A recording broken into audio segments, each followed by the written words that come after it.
ಗುರುವಿನ ಗುಲಾಮನಾಗುವ ತನಕ ದೊರೆಯದಣ್ಣ ಮುಕುತಿ. ಗುರುವಿನ ಗುಲಾಮನಾಗುವ ತನಕ ದೊರೆಯದಣ್ಣ ಮುಕುತಿ. ಸಮಸ್ತ ನಾಡಿನ ಜನತೆಗೆ ನಿಮ್ಮ ಮನೆಮಗ ಲಕ್ಷ್ಮೀಕಾಂತ್ ಮಾಡುವ ನಮಸ್ಕಾರಗಳು.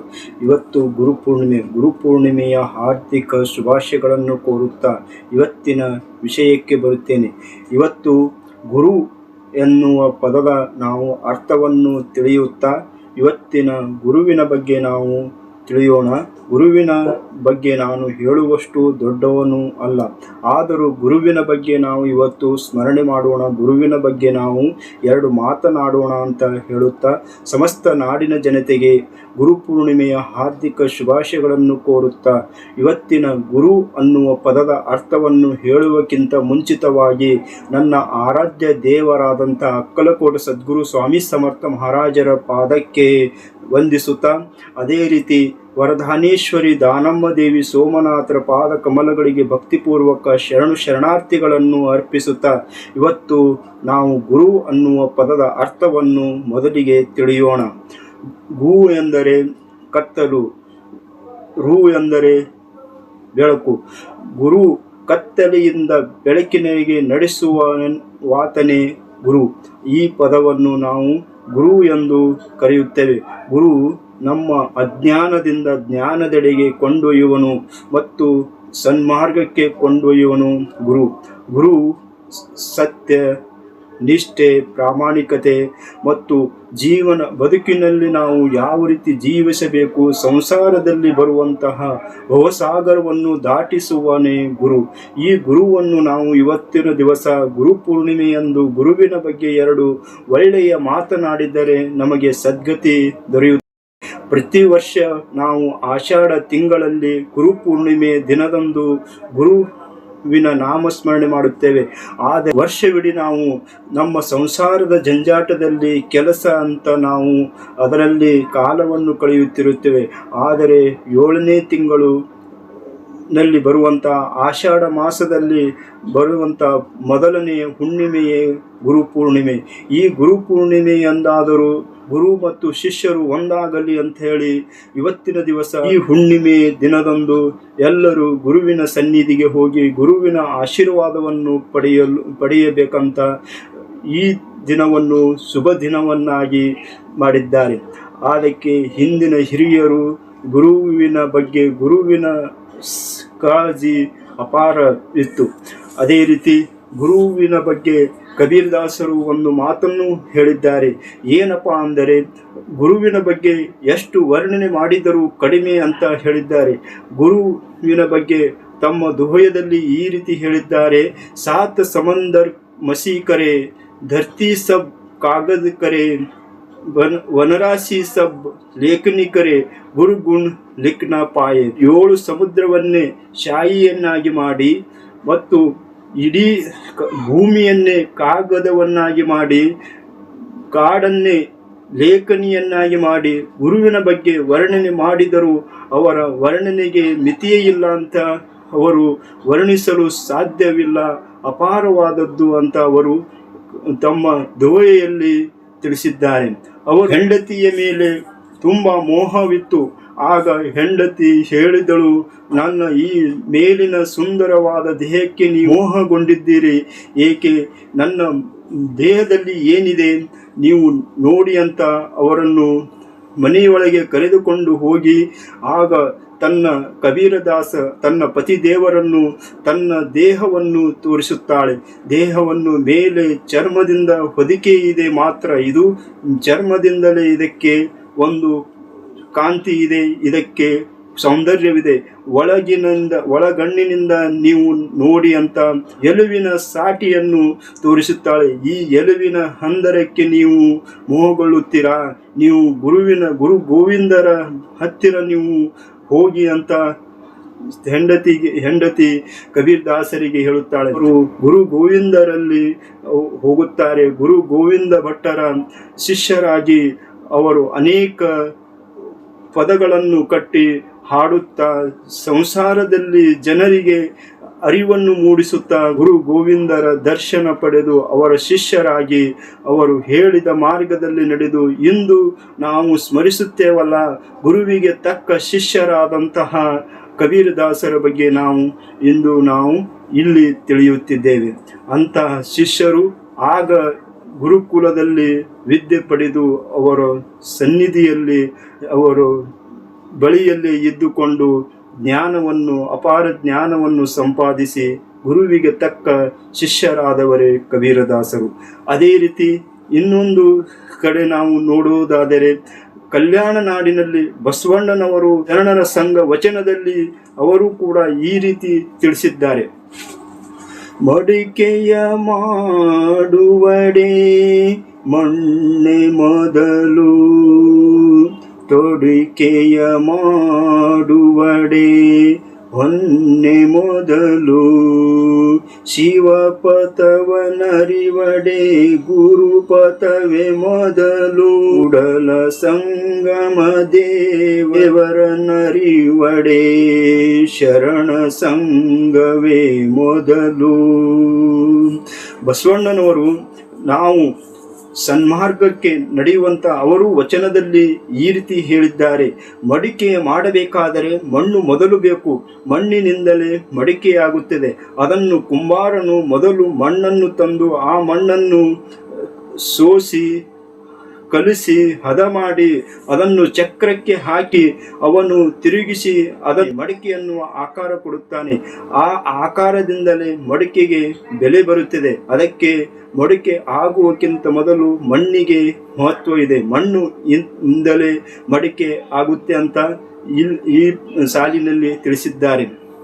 ತೊಡಿಕೆ ಮಾಡುವಡೆ ಹೊನ್ನು ಮೊದಲು. ಯಾವುದೇ ಆಭರಣಗಳನ್ನು ತಯಾರಿಸಬೇಕಾದರೆ ಅಕ್ಕಸಾಲಿಗನು ಬಂಗಾರವನ್ನು ತಂದು ಅದನ್ನು ತಿಕ್ಕಿ ತೀಡಿ ತಿದ್ದಿ ಮತ್ತು ಅದನ್ನು ಬೆಂಕಿಯಲ್ಲಿ ಬೇಯಿಸಿ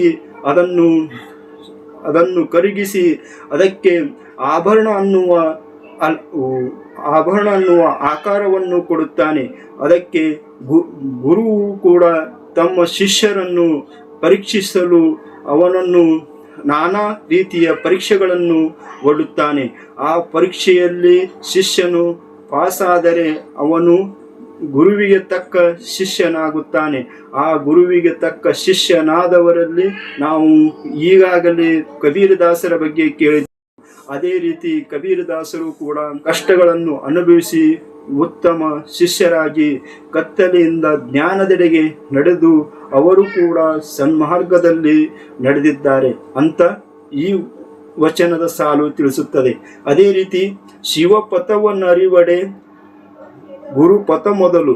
ಶಿವಪಥವನ್ನು ನಾವು ಅರಿಯಬೇಕಾದರೆ ಮೊದಲು ಗುರು ಬೇಕು. ಗುರು ಇದ್ದರೆ ಮಾತ್ರ ಶಿವಪಥ ದಾರಿ ಸಿಗುತ್ತದೆ. ದೇವರು ಯಾರು ಅನ್ನುವುದನ್ನು ತೋರಿಸಿದಾತನೇ ಗುರು. ಗುರು ಮೊದಲು ಸ್ಥಾನದಲ್ಲಿ ಇದ್ದಾನೆ ಅಂತ ದೇವರಿಗಿಂತ ದೊಡ್ಡವನು ಗುರು. ಕೂಡಲ ಸಂಗಮ ದೇವರ ನರಿವಡೆ ಶರಣ ಸಂಘವೇ ಮೊದಲು. ಶರಣರ ಸಂಘದಿಂದ ನಾವು ಕೂಡಲ ಸಂಗಮನಾಥನನ್ನು ನಾವು ಕಾಣಬಹುದು ಅಂತ ಈ ಸಾಲಿನಲ್ಲಿ ಅವರು ತಿಳಿಸಿದ್ದಾರೆ. ನಾವು ಶರಣರ ಸಂಘದಲ್ಲಿ ತೊಡಗಿದರೆ ಮಾತ್ರ ಕೂಡಲ ಸಂಗಮನಾಥನನ್ನು ಕಾಣಬಹುದು ಅನ್ನುವುದು ಈ ಗುರುವಿನ ಮಾರ್ಗದಲ್ಲಿ ನಡೆದಾಗ, ಶರಣರ ಸಂಘದಲ್ಲಿ ಶರಣರ ಮಾರ್ಗದಲ್ಲಿ ನಾವು ನಡೆದಾಗ ಮಾತ್ರ ನಮಗೆ ದೇವರು ಸಿಗಲು ಸಾಧ್ಯ ಅಂತ, ದೇವರು ಕಾಣಲು ಸಾಧ್ಯ ಅಂತ ಈ ಸಾಲಿನಲ್ಲಿ ಬಸವಣ್ಣನವರು ತಿಳಿಸಿದ್ದಾರೆ. ಇಲ್ಲಿ ಒಂದು ಕಥೆಯ ನೆನಪಿಗೆ ಬರುತ್ತದೆ. ಕಥೆಯ ನೆನಪಿಗೆ ಯಾವ ರೀತಿ ಇದೆ ಅಂದರೆ, ಒಬ್ಬ ಹೆಣ್ಣುಮಗಳು ಪ್ರತಿನಿತ್ಯ ಮೊಸರನ್ನು ಮಾರಲು ಬರುತ್ತಾಳೆ. ಮೊಸರು ಮಾರುತ್ತಿರುವಾಗ ಮಳೆಗಾಲದ ಸಮಯ, ಜಿಟಿ ಮಳೆಯೇ ಬರುತ್ತಿರುತ್ತದೆ. ಆಗ ಕಲ್ಯಾಣ ನಾಡಿನಲ್ಲಿ ಮೊಸರು ಮಾಡಲು ಬರುತ್ತಿರುವಾಗ ಕಾಲು ಜಾರುತ್ತದೆ. ಕಾಲು ಜಾರಿದಾಗ ಬಸವೇಶ ಅಂತ, ಗುರು ಬಸವೇಶ ಅಂತ ಕೂಗುತ್ತಾಳೆ. ಕೂಗಿದಾಗ ರಾಜಸಭೆಯಲ್ಲಿ, ಅಂದರೆ ಬಿಜ್ಜಳ ರಾಜನ ಆಸ್ಥಾನದಲ್ಲಿ ಸಭೆಯಲ್ಲಿ ಇದ್ದಾಗ ಬಸವಣ್ಣನು ಎರಡು ಕೈಗಳನ್ನು ಮೇಲೆ ಎತ್ತುತ್ತಾರೆ. ಮೇಲೆ ಎತ್ತಿದಾಗ ಮೊಸರಿನ ಗಡಿಗೆ ಅಲ್ಲೇ ನಿಲ್ಲುತ್ತದೆ, ಕೆಳಗೆ ಬೀಳುವುದಿಲ್ಲ. ಆಗ ಹೆಣ್ಣುಮಗಳನ್ನು ಎತ್ತಿ ಹಿಡಿಯುತ್ತಾರೆ. ಅಂದರೆ ಗುರುವಿನ ಭಕ್ತಿ ಎಷ್ಟರ ಮಟ್ಟಿಗೆ ಇದೆ ಅನ್ನುವುದನ್ನು ನಾವು ಆಗಿನ ಕಾಲದಲ್ಲಿ ಶರಣೆಯರು ಬಸವಣ್ಣನವರ ಬಗ್ಗೆ ಅಪಾರ ಗೌರವ, ಅಪಾರ ಭಕ್ತಿ, ಅಷ್ಟರ ಮಟ್ಟಿಗೆ ಆ ಹೆಣ್ಣುಮಗಳಲ್ಲಿ ಬಸವಣ್ಣನ ಮೇಲೆ ಅಷ್ಟು ಭಕ್ತಿ ಇತ್ತು. ಆ ಭಕ್ತಿ ಇದ್ದಾಗ ಕಲ್ಯಾಣ ನಾಡಿನಲ್ಲಿ ಬಿದ್ದವರನ್ನು ಎತ್ತುವಾತನೇ ಬಸವ.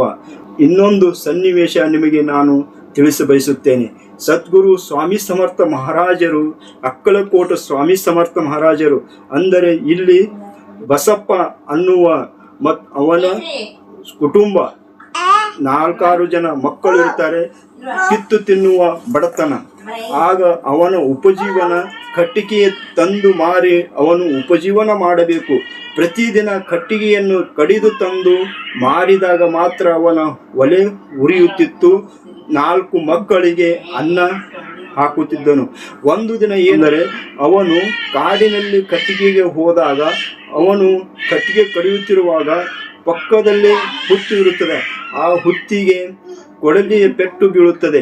ಬಿದ್ದಾಗ ಅಲ್ಲಿ ಪ್ರಕಾಶಮಾನವಾದ ಬೆಳಕು ಬರುತ್ತೆ.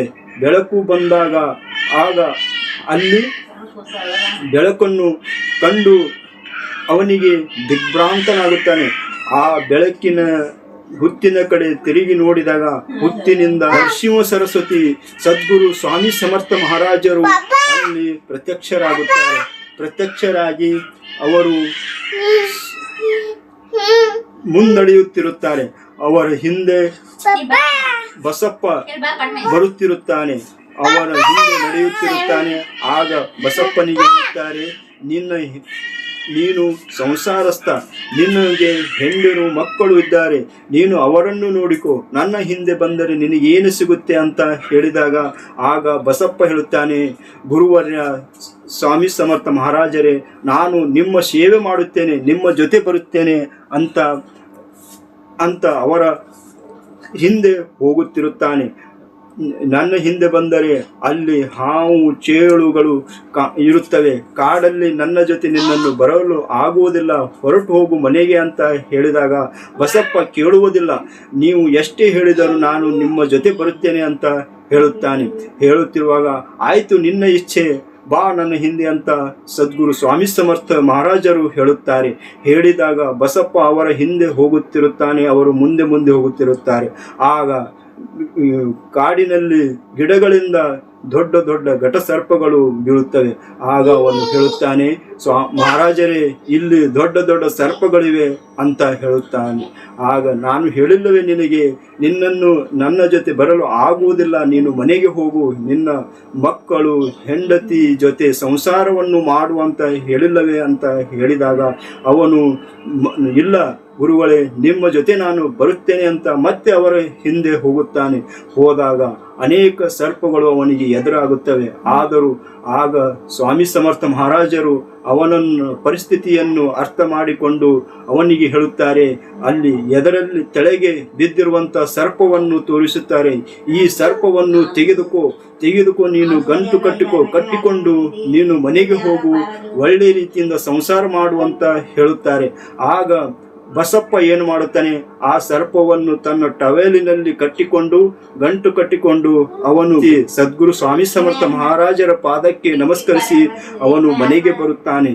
ಮನೆಗೆ ಬಂದಾಗ ಅವನು ಹೆಂಡತಿ ಕೇಳುತ್ತಾಳೆ, ಎಲ್ಲಿ ಹೋಗಿದ್ದೀರಿ ನೀವು ಮನೆ ಬಿಟ್ಟು? ಹೆಂಡರು ಮಕ್ಕಳು ನಿಮಗೆ ಯಾರೂ ಹತ್ತಲ್ಲ, ಯಾಕೆ ನಮಗ ಕಿತ್ತು ತಿನ್ನುವ ಬಡತನ, ನೀವು ಕಟ್ಟಿಗೆ ತಂದಿಲ್ಲ, ಬರಿಗೆಯಿಂದ ಬಂದಿದ್ದಾರಲ್ಲ ಅಂತ ಹೇಳಿದಾಗ ಆಗ ಬಸಪ್ಪ ಹೆಂಡತಿಗೆ ಹೇಳುತ್ತಾನೆ, ನಾನು ಸ್ವಾಮಿ ಸಮರ್ಥ ಮಹಾರಾಜರು ಒಂದು ಸರ್ಪವನ್ನು ಕೊಟ್ಟಿದ್ದಾರೆ, ತಗೊಂಬರ್ರಿ, ಆ ಸರ್ಪದಿಂದ ನಮ್ಮನ್ನೆಲ್ಲ ಸಾಯಿಸಿ ನೀವು ಸ್ವಾಮಿ ಸಮರ್ಥ ಮಹಾರಾಜರ ಹಿಂದೆ ಹೋರಿ ಅಂತ ಹೇಳುತ್ತಾಳೆ.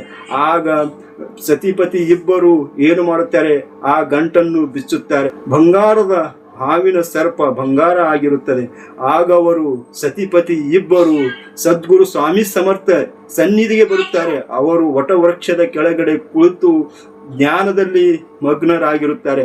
ಆಗ ಸತಿಪತಿಗಳು ಇಬ್ಬರು ಸ್ವಾಮಿ ಸಮರ್ಥ ಮಹಾರಾಜರ ಸನ್ನಿಧಿಗೆ ಬಂದು ಅವರ ಪಾದವನ್ನು ಹಿಡಿಯುತ್ತಾರೆ. ಆದಾಗ ಬಸಪ್ಪ ಮತ್ತು ಬಸಪ್ಪನ ಧರ್ಮಪತ್ನಿಗೆ ಹೇಳುತ್ತಾರೆ, ನಿಮ್ಮ ದರಿದ್ರ ಇವತ್ತಿಗೆ ಇಲ್ಲಿಗೆ ಕೊನೆಯಾಯಿತು. ನೀವು ಒಳ್ಳೆಯ ರೀತಿಯಿಂದ ಸಂಸಾರ ಮಾಡಿ ನೀವು ಯಾರಿಗೂ ಕೈ ಚಾಚುವ ಅಗತ್ಯವಿಲ್ಲ. ನಿಮ್ಮ ಸಂಸಾರ ದಾಸೋಹವನ್ನು ಮಾಡುತ್ತಾ ನೀವು ಪ್ರಸಾದವನ್ನು ಮಾಡುತ್ತಾ ಸತಿಪತಿಗಳು ಇಬ್ಬರು ನಿಮ್ಮ ಮಕ್ಕಳೊಂದಿಗೆ ಉತ್ತಮ ಸಂಸಾರವನ್ನು ನಡೆಸಿ ಅಂತ ಹೇಳಿ ಅವರಿಗೆ ಆಶೀರ್ವದಿಸಿದರು. ಯಾವ ರೀತಿ ಬಸಪ್ಪ ಮತ್ತು ಅವರ ಧರ್ಮಪತ್ನಿಗೆ ಆಶೀರ್ವದಿಸಿದರೋ ಅದೇ ರೀತಿ ನನ್ನ ಜೀವನದಲ್ಲಿ ಒಂದು ಘಟನೆ ನಡೆದಿದೆ. ಅದು ಯಾವ ರೀತಿ ಎಂದರೆ, ನಾನು 2003ರಲ್ಲಿ ಸ್ವಾಮಿ ಸಮರ್ಥ ಹಣಕಾಸು ಸಂಸ್ಥೆಯಲ್ಲಿ ನಾನು ಕೆಲಸ ಮಾಡುತ್ತಿದ್ದೆ. ಕೆಲಸ ಮಾಡುತ್ತಾ ಅಲ್ಲಿ 17 ವರ್ಷಗಳ ಪರ್ಯಂತರ ನಾನು ಕೆಲಸ ಮಾಡಿದ್ದೆ. ಕೆಲಸ ಮಾಡಿದಾಗ 2010 ಮೇ 23ರಂದು ನನಗೆ ವಿವಾಹವಾಯಿತು.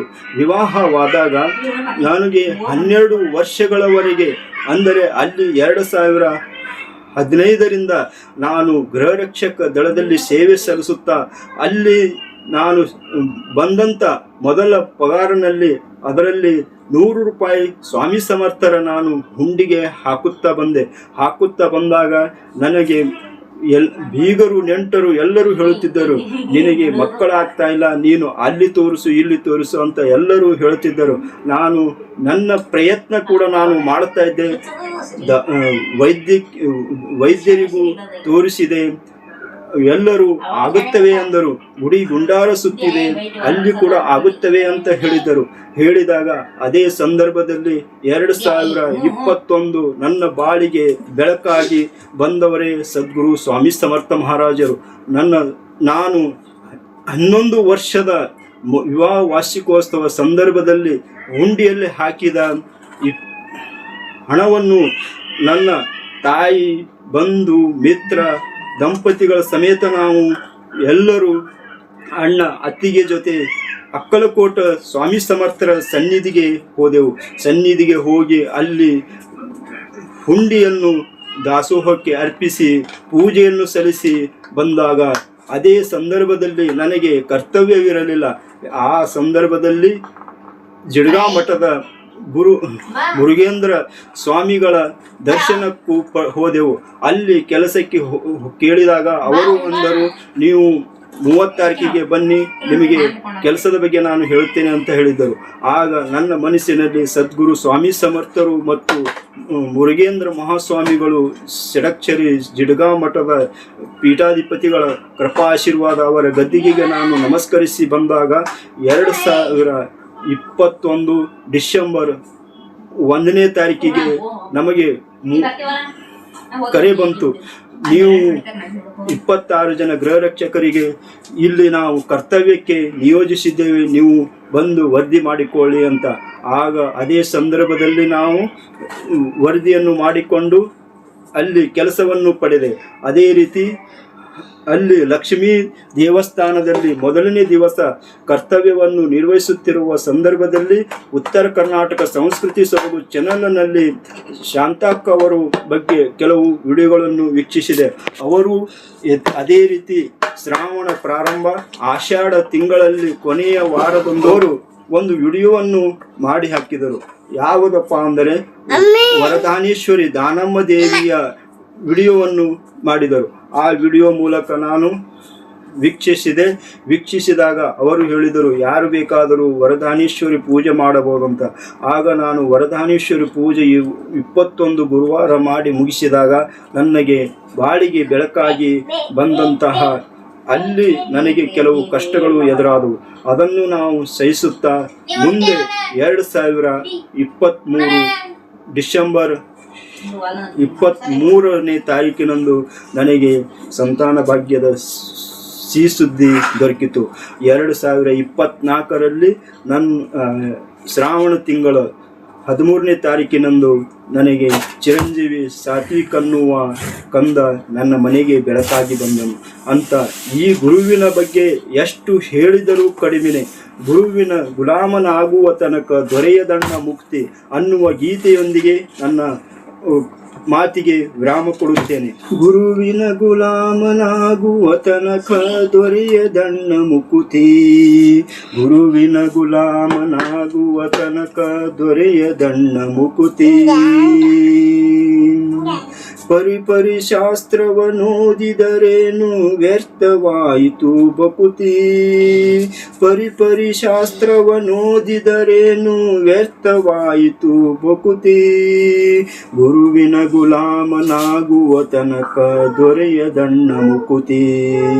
ಗುರುವಿನ ಗುಲಾಮನಾಗುವ ತನಕ ದೊರೆಯದಣ್ಣ ಮುಕುತಿ. 6 ಶಾಸ್ತ್ರವನ್ನೋದಿದರೇನು 100 ಪುರಾಣ ಮುಗಿಸಿದರೇನು. ಸಾಧು ಸಜ್ಜನರ ಸಂಗವ ಮಾಡದೆ ಧೀರನಾಗಿತಾ ತಿರುಗಿದರೇನು. ಗುರುವಿನ ಗುಲಾಮನಾಗುವ ತನಕ ದೊರೆಯದಣ್ಣ ಮುಕುತಿ. ಗುರುವಿನ ಗುಲಾಮನಾಗುವ ತನಕ ದೊರೆಯದಣ್ಣ ಮುಕುತಿ. ಕೊರಳನು ಮಾಲೆಯ ಧರಿಸಿದರೇನು ಮರಳಿ ಮರಳಿತಾ ಹೊರಳಿ ಬೂದಿಯೊಳು ಮರುಳನಾಗಿತಾ ತಿರುಗಿದರೇನು. ಗುರುವಿನ ಗುಲಾಮನಾಗುವ ತನಕ ದೊರೆಯದಣ್ಣ ಮುಕುತಿ. ಗುರುವಿನ ಗುಲಾಮನಾಗುವ ತನಕ ದೊರೆಯದಣ್ಣ ಮುಕುತಿ. ಗುರುವಿನ ಪಾದಗಳಿಗೆ ಅನಂತ ಕೋಟಿ ಶರಣು ಶರಣಾರ್ಥಿಗಳನ್ನು ಅರ್ಪಿಸುತ್ತಾ, ಗುರುವಿನ ಬಗ್ಗೆ ಎಷ್ಟು ಹೇಳಿದರೂ ಕಡಿಮೆ ಅಂತ ಹೇಳುತ್ತಾ, ನನ್ನ ಮಾತುಗಳಲ್ಲಿ ಏನೇ ತಪ್ಪು ಒಪ್ಪುಗಳು ಇದ್ದರೂ ಸಮಸ್ತ ಕನ್ನಡದ ಕೋಟಿ ಅಭಿಮಾನಿಗಳ ಹೃದಯ ಮಂದಿರಕ್ಕೆ ಅರ್ಪಣೆ ಮಾಡುತ್ತಾ, ಗುರುವಿನ ಪಾದಕ್ಕೆ ಮತ್ತೊಮ್ಮೆ ಮುಗದೊಮ್ಮೆ ಅದಕ್ಕೆ ನಮಸ್ಕರಿಸುತ್ತಾ, ಗುರುಪೂರ್ಣಿಮೆ ಹಾರ್ದಿಕ ಶುಭಾಶಯಗಳನ್ನು ಹೇಳುತ್ತಾ ಇವತ್ತಿನ ನನ್ನ ಅನಿಸಿಕೆಗಳಿಗೆ ಇಲ್ಲಿಗೆ ವಿರಾಮ ಕೊಡುತ್ತೇನೆ. ಶರಣು ಶರಣಾರ್ಥಿಗಳೊಂದಿಗೆ ಧನ್ಯವಾದಗಳು ಅರ್ಪಿಸುತ್ತೇನೆ.